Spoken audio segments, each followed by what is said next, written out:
체계 중에서 이제 소득 금액의 계산 구조를 보겠습니다. 도대체 소득 금액이라는 이 글씨, 요 있잖아, 네 글자. 소득이 아니야. 소득이라는 글씨와 이 소득 금액이라는 글씨의 숫자가 같을까요? 다를까요? 뭐 이렇게 물어본다면 일단 달라. 우리가 소득이라고 하는 것과 소득 금액이라고 하는 것은 소득세를 계산하는 과세 체계에서는 어마무시한 차이를 가지고 있거든요. 그러니까 둘 다 소득인데 무슨 차이냐? 그게 이제 세법의 어떤 용어라고 생각하시면 좋아요. 그러니까 회계 처리를 할 때 우리가 재무회계 공부를 할 때는 뭐 예를 들면은 수수료 비용이라고 처리하든 지급 수수료라고 처리하든 우리 회사가 정한 이름대로 쓰면 돼요. 그게 개정 과목이고요. 개정 과목은 법에서 정해놓은 어떤 용어가 아니기 때문에 그냥 그 개정에 걸맞는 이름을 막 쓰면 돼요. 그래서 수도광열비라고 쓰든 전력비라고 쓰든 가스요금이라고 쓰든 아니면 수도요금을 따로 쓰든 그건 다 알아서 하면 돼. 자체가 중요한 게 아니라 얘네들이 판관비로 가느냐 영업의 비용으로 가느냐 아니면 이 중에 제조원가로 가느냐 이 카테고리가 중요하지 어떻게 이름을 부르느냐는 별로 중요하지 않거든. 근데 세법은 이름이 중요해요. 아주 구체적인 이름들이. 자, 지금부터 이제 소득 금액 계산 구조를 좀 볼 건데요. 예를 들어 크게 보시면 제가 소득세는 이배사 근년기 이렇게 외우는 게 좋다고 그랬죠. 그래서 순서대로 외우시면 좋아요. 이배사 근년기 퇴양 이렇게. 그러고 나서 일단 얘를 쪼개야 돼. 왜 쪼개냐면 퇴직과 양도는 어떤 식으로 과세가 되든 종합과세하지 않고 별도로 분류돼서 과세하니까. 그래서 이 두 가지의 소득은 어떤 식으로 과세가 된다고 앞에서 공부했냐면 분류과세 소득이다 이랬어요. 나머지 이 배사 근년기는 종합과세 하는 거죠. 그렇죠? 아이고 안 이쁘다. 다시 한번 해보자. 아 예쁘다. 얘네들은 이 배사 근년기는 종합과세. 일단 그렇게 해놓고 우리가 이 계산 구조가 마이너스는 마이너스 플러스 마이너스 마이너스 뭐 이런 거 있잖아. 이 계산 구조를 일단 여러분이 크게 보셔야 돼. 자 먼저 이자부터 좀 볼게요. 그냥 보는 거예요. 나중에 공부를 할 거고요. 뒤에서. 자 이자 소득은요. 은행에 예금 넣어놓고 이자 받는 거야. 내가 친구한테 돈 빌려주고 이자 받는 거예요. 그럼 이자랑 배당의 차이는 뭘까? 이자는 원금이 보장된 거고 배당은 원금 보장된 게 100% 보장성이 없잖아. 주식 투자했는데 망하면 주식은 휴지가 되는 거잖아요. 주식을 투자했는데 오를 수도 있고 떨어질 수도 있어요. 원금 보장 없어요. 배당을 받을 뿐이죠. 그 회사가 내가 투자한 기업이 이익이 났을 때 그때는 배당금을 받을 거고 이익이 안 나면 배당금은 없는 거죠. 얘는 원금 보장성이 없어요. 이자는 원금 보장성이 있죠. 그러면 이자랑 배당 중에서 자 이자 제가 은행으로부터 이자를 예를 들어서 얼마 받았다고 그럴까? 한 1,000만 원 받았다고 1,000만 원 받았다고 해볼게요. 그럼 은행으로부터 1,000만 원 받았을 때 그 1,000만 원에 대해서 세금을 내나요? 안 내나요? 안 낼 수도 있고요. 낼 수도 있어요. 자, 이자 중에 과세를 전혀 하지 않고 이자 전액을 다 내 통장으로 받고 이자를 1도 안 내는 소득이 있어. 열거되어 있어. 그런 소득을 우리는 비과세 소득 이렇게 불러요. 만약에요. 제가 1,000만 원의 이자를 받았는데 그게 전액 다 비과세에 해당한다면 그러면 1,000만 원에서 빼기 비과세가 있네? 그럼 1,000만 원이 빠져나가겠죠? 그러면 총수익 금액이 있습니까? 없어요. 그럼 이자 소득 금액이 있어요? 없어요. 끝. 그러면 종합소득 신고해요? 안 해요. 끝. 왜냐하면 세금을 안 내니까요. 이 계산 구조가 그런 걸 의미하는 거예요. 제가 이자 소득이 생겼는데 그게 전액 다 비과세라면 이 단계에서 총수익 금액이 제로가 돼요. 그럼 그 다음 단계 없는 거죠. 그럼 여기서 질문할 때 이자 소득 있었나요? 물어보면 있죠. 1,000만 원. 이자 소득은 1,000만 원이죠. 근데 이자 소득 금액은 얼마인가요? 물어보면 빵. 우리가 가장 핵심이 뭐냐면 소득세에서 비과세가 중요한 이유는 소득이 있으나 과세가 되지 않는다는 뜻이고 그래서 이자 소득 금액에 영향을 미치지 않는다는 얘기는 이 이자를 받은 사람은 5월 달에 종합소득 신고를 합니까? 안 합니까? 안 하죠. 합산할 게 없잖아. 우리가 5월 달에 종합소득 신고한다. 이배사 근년기를 더한다. 라고 얘기할 때는 요 소득 금액에 넘어왔을 때 요 6개. 요 6개가 금액으로 살아있을 때 얘네들이 이제 5월달로 들어가는 거야. 내가 1년 동안 돈을 받았다고 그래서 받는 순간 얘는 무조건 이 배사 근년기 안에 속해 있으니까 분리가 아니니까 종합소득이 과세가 되는구나가 아니라는 거죠. 그래서 반드시 소득과 소득 금액이라는 용어를 구분하셔야 돼. 늘 이 그림을 머릿속에서 이제 그리셔야 되는 거지. 이거를 그림으로 그리지 않고 자꾸 외우려고 하면은 그게 사람을 돌아버리게 하거든. 왜냐면 세법은 끝도 없이 외울 게 많아져요. 뒤로 가면 상당히. 자, 그럼 두 번째 다시 해볼게요. 제가 이자를 은행으로부터 이자를 받았어요. 근데 이자를 받았는데 1,000만 원을 받았어요. 그 1,000만 원을 받았는데 비과세냐 물어봤더니 아니래. 세금을 낸대. 은행으로부터 이자를 받으면 기본세율이 14%인데 여러분이 이제 공부를 하겠지만 소득세가 과세가 되면 무슨 세금도 같이 붙냐면 소득세의 10%인 지방소득세가 같이 붙어요. 우리 급여 받을 때 소득세 납부할 때 지방소득세 같이 부담하는 거랑 똑같아. 그럼 사실은 소득세율은 14%지만 지방소득세까지 포함하면 실제로는 몇 퍼센트에 대한 세금을 부담하고 돈을 받겠어. 15.4%. 겠죠? 자, 근데 우리는 지금 소득세만 공부하니까 이제 소득세율만 가지고 얘기를 해볼게요. 1,000만 원의 이자를 받을 때 14%의 세금이 원천징수 되고 들어와. 그러니까 이 사람은 통장에 들어오는 돈은 세금이 차감되고 들어오는 돈은 140만 원을 원천징수를 당하고요. 나머지만 현금으로 받아요. 이렇게 하겠죠? 자, 이렇게 한대요. 자, 그러면요. 요 이자소득은 비과세입니까? 세금을 부과했습니까? 세금을 부과했죠. 그러면 그걸 뭐라고 하죠? 세금을 부과했다라는 말을 뭐라고 부르죠? 잠깐만, 여기다 놓고. 자, 잠깐만, 여기다 놓고. 세금을 부담했다. 소득이 소득에 과세가 되었다. 그러면 과세가 된 거죠. 만약에 아예 과세하지 않았다. 그럼 과세의 반대가 뭐야? 비과세인 거야. 항상. 근데 비과세가 아니래.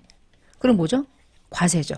자, 중요합니다. 그런데 이 과세가 된 게 둘로 나뉘는 거야. 어떻게 나뉘냐면 이 과세가 되는 소득이 내가 원천징수가 되는 것으로 과세가 종결되는 것인지 그렇게 원천징수가 되는 걸로 과세가 종결되는 원천징수 제도의 방식이 완납적이었죠. 두 번째, 원천징수가 되는 걸로 과세가 종결되지 않아. 나는 원천징수는 됐지만 세금을 미리 낸 것에 불과해. 그럼 얘네들은 과세는 되는데 어떤 식의 과세가 되는 방향으로 가냐면 완납의 의미를 띠고 있는 소득세는 과세가 완벽하게 끝났대. 세금을 원천징수가 되는 순간 세금을 냈대. 그럼 얘는 어떤 식으로 과세가 된다고 그랬죠? 5월 달에 신고하지 않고 여기서 끝난다고 그랬죠. 그래서 걔를 분리과세라고 했고 예납이란 얘기는 반드시 5월 달에 신고해야 된다. 얘는 5월 달에 합산과세해야 되는 소득이다. 종합과세한다. 이런 얘기 했었죠. 과세는요. 항상 분리과세냐 종합과세냐. 이배사 근년기 중에 늘 그렇게 구분해야 돼. 자, 그럼 여기서 지금 제가 1,000만 원의 이자를 받을 때 14%라는 140만 원의 원천징수가 되고 나머지를 통장으로 받았어요. 자, 요때 이 세금이 14%라는 세율이 원천징수가 되는 순간 과세가 종결되는 걸까요? 그러면 완납이 되고요. 미리 낸 거니까 종합과세가 될까요? 예납일까요? 자, 이걸 공부하는 거야, 이제.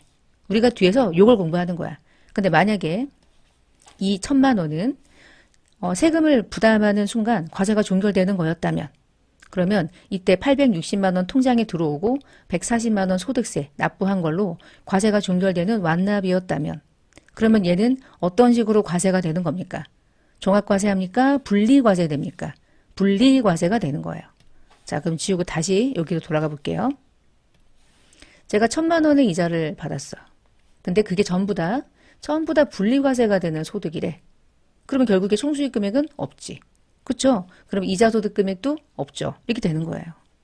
그럼 비과세랑 분리과세는 결국에 총수익 금액에 어떤 영향을 미치죠?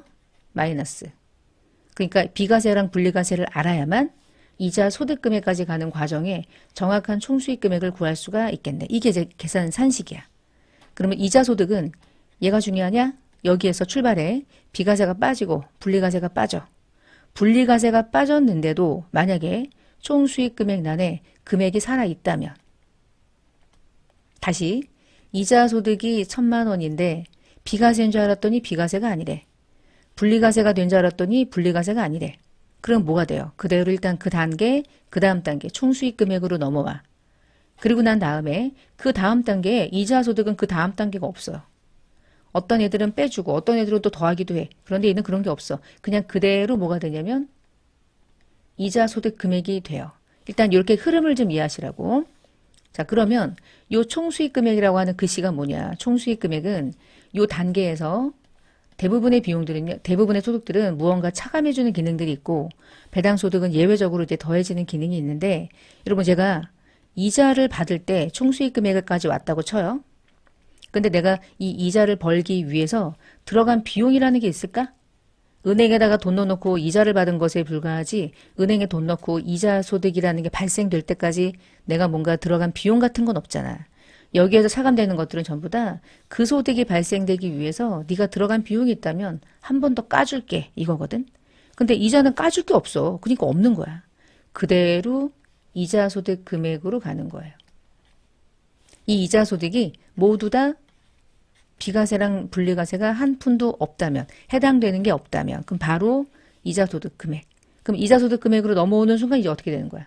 5월 달에 종합소득 신고하러 간다. 그게 이자 소득의 계산 산식인 거예요.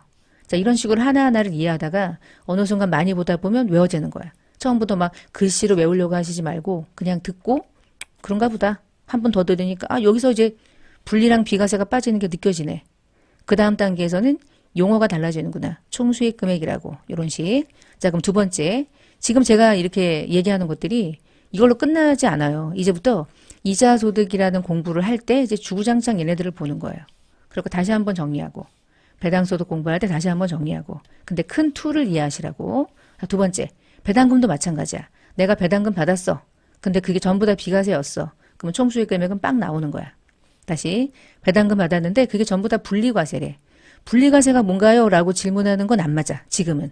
왜냐하면 비과세가 뭔가요? 분리과세가 뭔가요는 이제 이자 소득을 공부할 때 하는 거고 일단 비과세와 분리과세가 어떤 느낌인지만 아시면 돼. 아, 세금을 안 내는 소득이구나. 분리과세는 소득을 지급받을 때 원천징수가 되고 들어왔는데 그걸로 과세가 종결됐기 때문에 총수익 금액까지 안 가는구나. 그러면 배당소득 금액은 없어지는 거구나. 왜냐하면 배당소득 금액까지 오면 종합소득 신고하는 거고 이 금액에 이 자리에 금액이 없다는 얘기는 여기서 끝난 거죠. 그러니까 분리과세거나 종합과세하거나 둘 중에 하나거나 아니면 세금을 1도 안 내거나 세 가지 케이스겠지. 다시 배당소득이 있었다. 비과세가 있으면 빠져. 분리과세가 있어도 빠져. 빠지고 빠졌는데도 예를 들어 총수익 금액이 3천만 원이 있어. 그럼 여러분 배당금을 3천만 원 받았다. 그럼 이 사람이 투자한 게 얼마야? 주식 투자를 얼마나 한 거야 도대체? 어마무시하게 한 거죠. 이런 사람들이 이자 소득이 3천만 원이 있어. 이런 사람들이 우리나라에 뭐냐? 이런 사람들을 우리가 금융소득자 이렇게 지칭하는 거예요. 야, 금융소득 어마무시하게 많네. 너 돈 많은 거, 넌 돈 많겠구나. 여러분 우리가 개인적으로 돈이 있잖아? 돈이 있으면 은행에 넣습니까? 부동산 투자합니까? 대부분 부동산 투자하지 않아요? 집값이 떨어질 때 막 사잖아. 집값 오를 때 팔면 은행에다가 돈 넣어놓고 이자 받는 것보다 어마무시한 시세 차익을 얻을 수 있으니까. 여러분 대부분 금융소득이 있다는 얘기는 다른 돈, 다른 부동산이나 등등등은 이미 어마무시하게 있는 사람들이에요. 다 있어. 다 가지고 있어. 그리고 돈이 남아. 그러면 마지막에 가는 곳이 은행이죠. 마지막에 주식을 투자하진 않더라. 요즘에 주식 투자 많이 하니까. 근데 어쨌거나 금융소득이 있다. 얘기는 어마무시한 사람들이죠.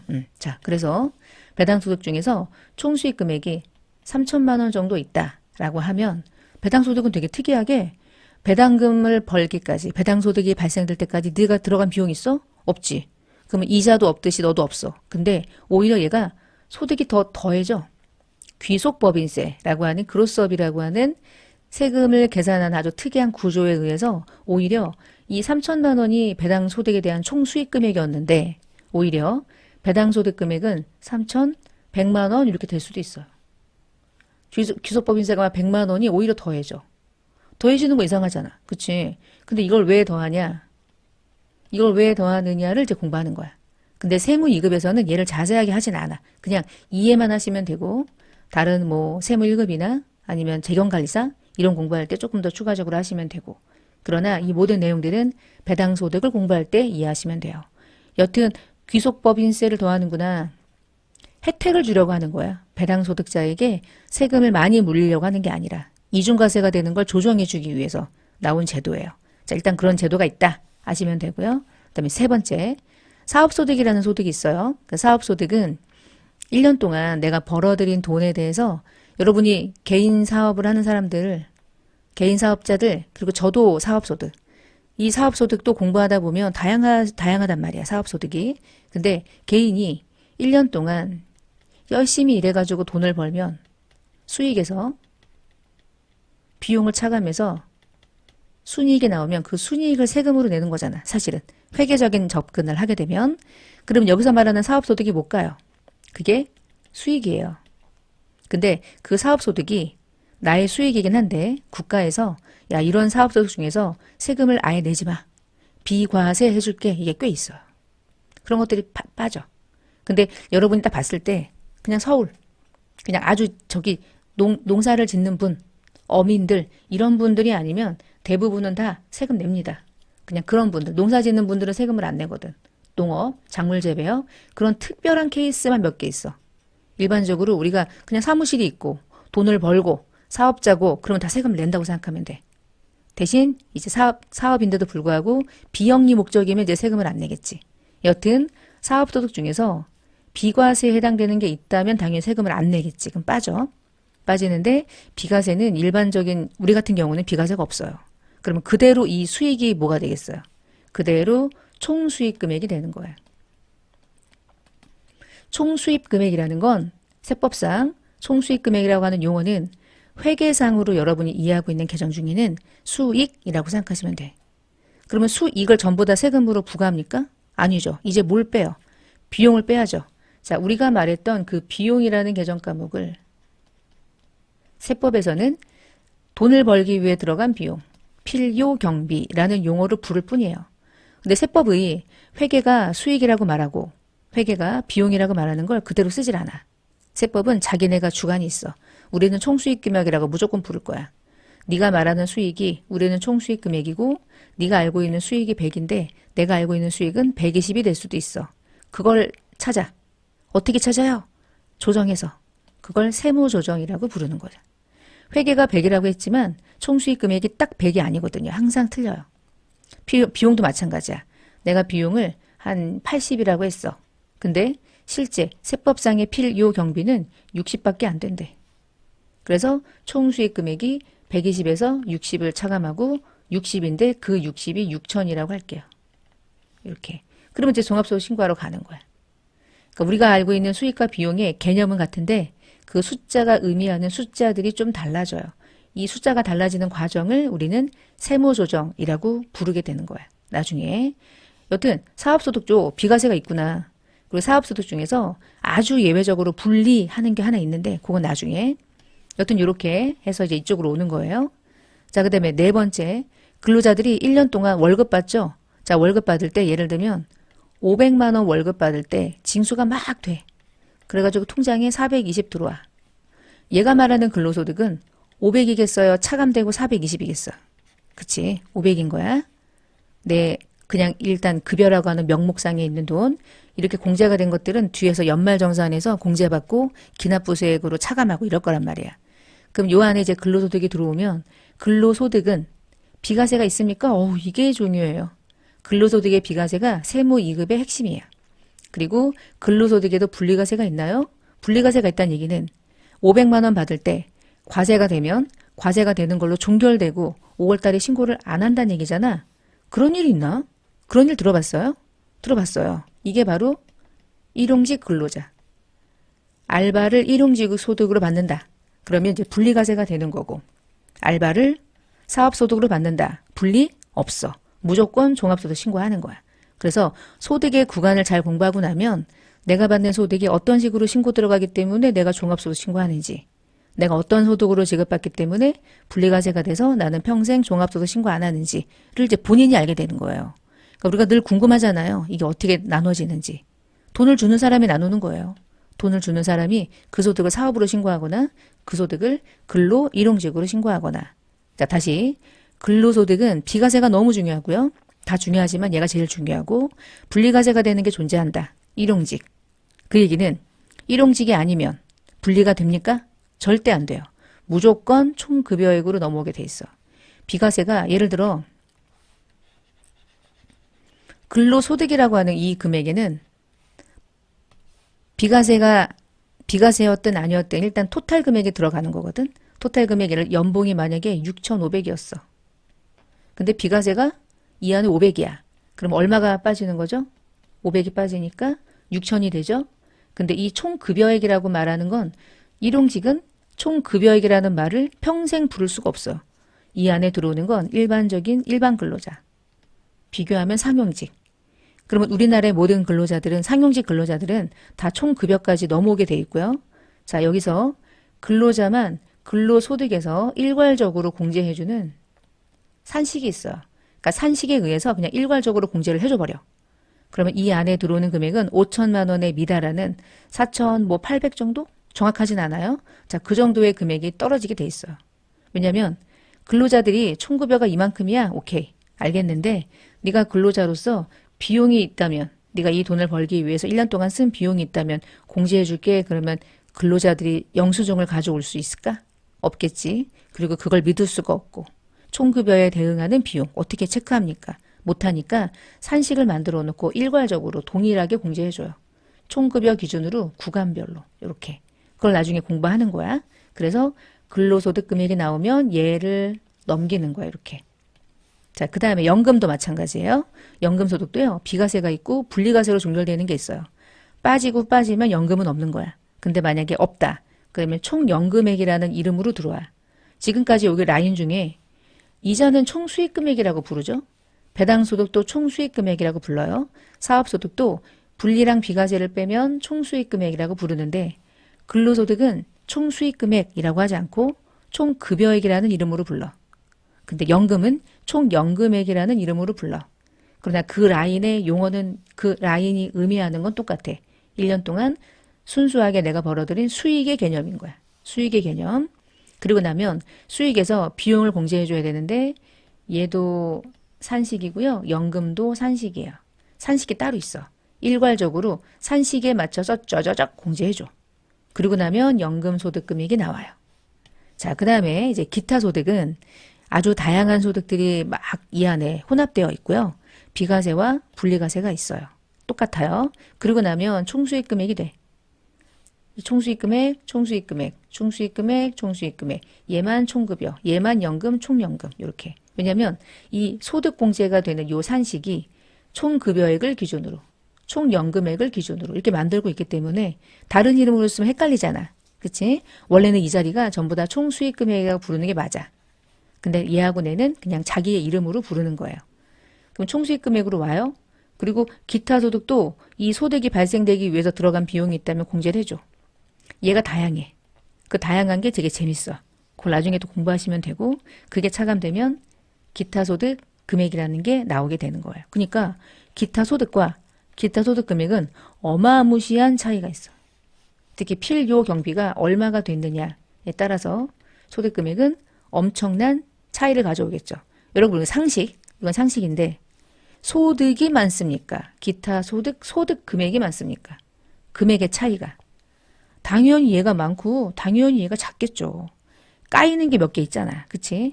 통상적으로. 근데 유일하게 배당 소득에서 아니멜로 가잖아. 그치? 갔는데 오히려 여기 더해져. 그러면 이 경우는 배당 소득이 조금 작고 배당 소득 금액이 오히려 클 수 있겠다. 누구만 그러냐? 얘만. 배당만. 자, 이렇게 왔어요. 그러면 이 배사 근년기를 얘 나름대로의 계산 방식, 얘 나름대로의 계산 방식, 얘 하잖아? 여기까지는 계산 구조가 완전 달라. 그리고 나서 여기까지 왔어.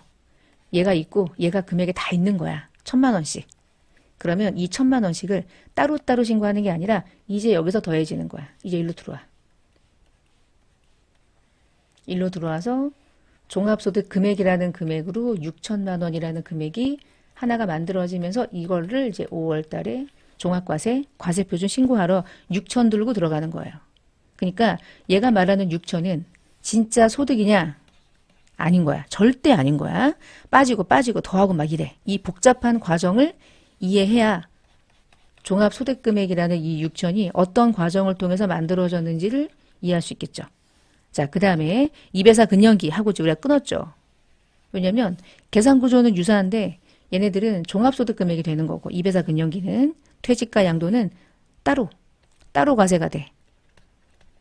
종합과 분류돼서. 자, 퇴직은 비과세가 있어요. 아주 많지는 않지만 그리고 퇴직 소득에서 비과세가 차감되면 퇴직급여액이라고 불러. 총수익금액이라는 라인에서 그리고 퇴직급여액에서 퇴직소득 공제를 또 일괄적으로 해줘요. 그리고 나면 퇴직소득금액이라는 게 나오고요. 양도도 양도소득이라는 소득에서 번 돈이겠죠. 비과세가 되면 비과세가 차감되니까 한 푼도 세금을 안 낼 거고 비과세가 아니라면 양도가액으로 들어와.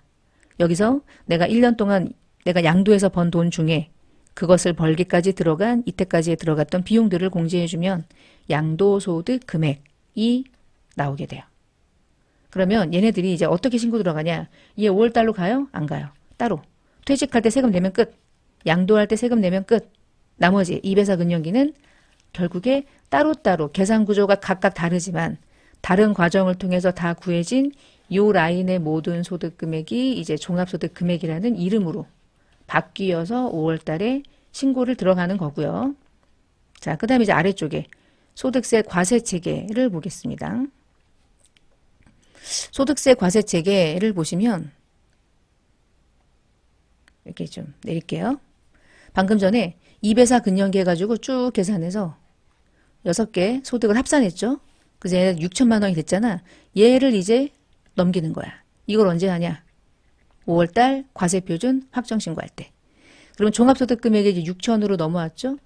이 안에는 이배사 근년기가 다 들어간 거죠. 예를 들어. 그럼 여기서부터 뭐가 시작되냐면 우리가 연말정산할 때 소득공제 받는다 이런 얘기 들어보셨죠? 그게 이거예요. 소득공제. 연말정산은 5월달에 신고하는 과세표준 신고와 똑같은 거라고 그랬죠. 미리 하는 것에 불과하다.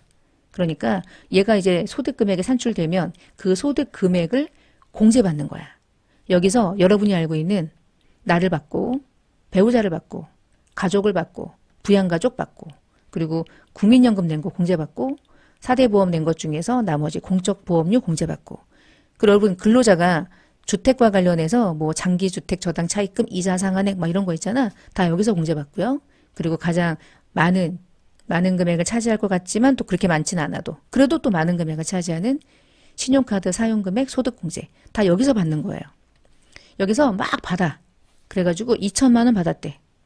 그럼 엄청 받은 거거든. 그럼 2천만 원이 차감되면 얼마가 떨어져? 4천이 되죠. 그 4천을 우리가 뭐라고 부르냐? 드디어 나온 거죠. 과세표준. 종합소득 과세표준. 종합소득 과세표준. 자, 종합소득을 빼봐. 종합소득을 빼봐. 그럼 과세표준이야. 근데 우리는 지금 5월 달에 신고하는 거니까 종합소득. 그러면 4천만 원 나왔죠. 여기에서 아이고 4천만 원. 여기에서 뭐 하는 거냐면 드디어 이제 8단계 초과 누진세율에 들어가는 거예요. 그럼 여러분 이 사람이 4천만 원이라는 구간이면 1,400만 원까지는 6%고 5천만 원까지는 15%니까 4천만 원이면 요 구간에 들어가는 거죠. 요 구간. 그러면 1,400만 원까지는 6% 부담하고 1,400을 초과하는 나머지 2,600만 원은 15% 부담하는 거 우리가 지난 영상에서 했잖아. 8단계 누진세율. 자, 여기서 과표가 4천이라는 뜻은 과세표준이 4천이라는 뜻은 이 사람의 1년에 진짜 내가 번 돈이라는 뜻인가? 이제. 아니죠.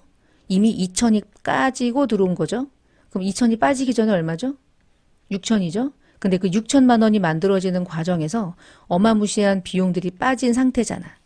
실제로 이 6천만 원의 역으로 가서 이배사 근년기에 처음에 스타트했던 진짜 벌어들인 소득으로 간다면, 역으로 간다면 그럼 아마도 얘네들은 적어도 8, 9천은 되겠지.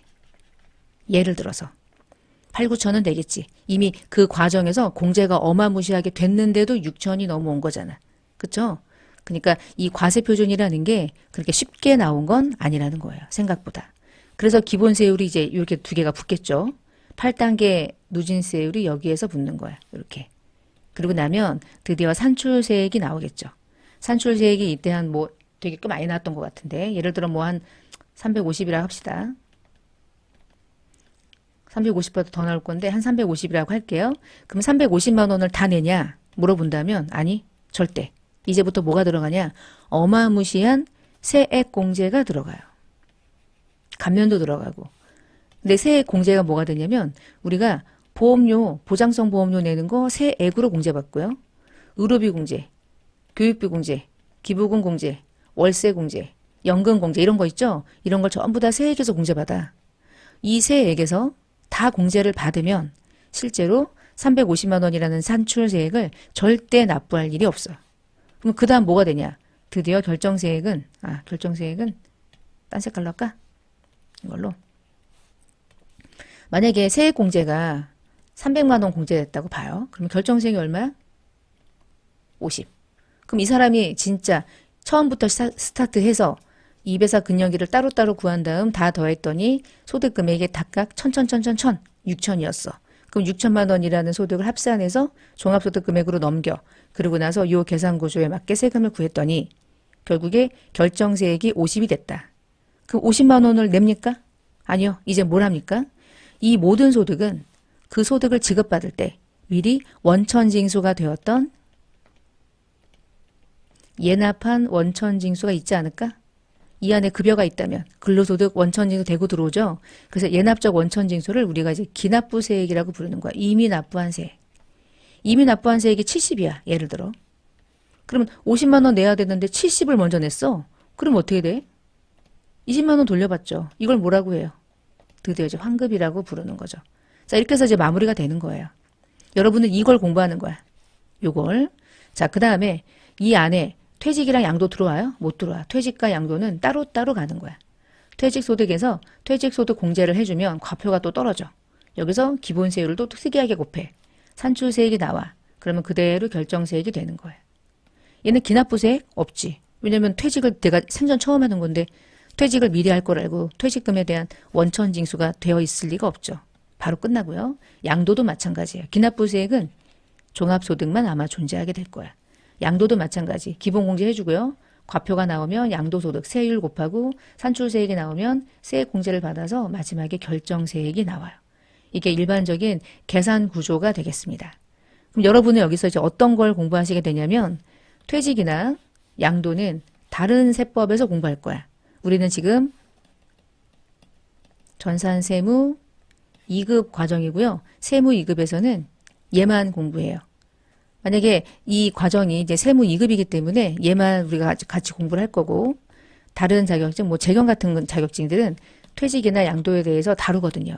그럼 그때는 얘 두 개를 또 추가적으로 공부를 그 영상을 통해서 공부하시면 되고 우리는 지금 얘만 주구장창한다.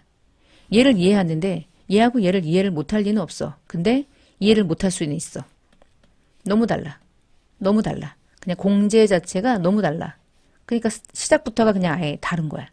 그리고 이 종합소득 금액 안에는 퇴직과 양도는 절대 이 안에 들어오지 않는다는 것. 그것을 소득세 과세 체계라고 하는 요 프레임을 가지고 좀 이해를 하고 그리고 이제 이 중에 하나하나를 이제 끄집어 가면서 핀셋으로 탁탁 꼬집어 가면서 공부하듯이 아, 이게 이거였구나. 이게 이거였구나. 이렇게 따라가시는 게 가장 좋은 학습이지 않을까 싶어요. 그 제가 처음에 이제 그 실제로 이제 현장에서 강의할 때는 얘를 진짜 오랜 시간 동안 얘기하거든요. 이렇게 그림으로 외울 수 있게. 이거를 이렇게 글씨로 쓰면서 외우지 마시고, 이자 쫙 이렇게 넣고, 순서 중요하고요. 이게 순서가 중요하냐 물어보는데 정말 중요해요. 나중에 특히 사업소득에서 결손금 공제받을 때 이 순서에 의해서 주르륵 이렇게 하거든. 그러니까 상당히 중요해. 그리고 이거를 이미지로 이해하세요. 그리고 하나하나 공부하다 보면 이제 순서가 외워지겠지. 이미지로 외운다. 그것을 막 글씨로 따가지고 외우거나 그러지 마시고. 자, 이렇게 해서 이번 시간에는 소득 금액과 소득의 다른 점. 과정이 모든 소득이 각각 다르구나. 이런 식으로 따로따로 원천징수가 되고 소득이 신고 들어가고 이자는 이자대로 배당은 배당대로 소득 원천설 열거주의 이런 개념 잘 정리하시면 되지 않을까 싶어요.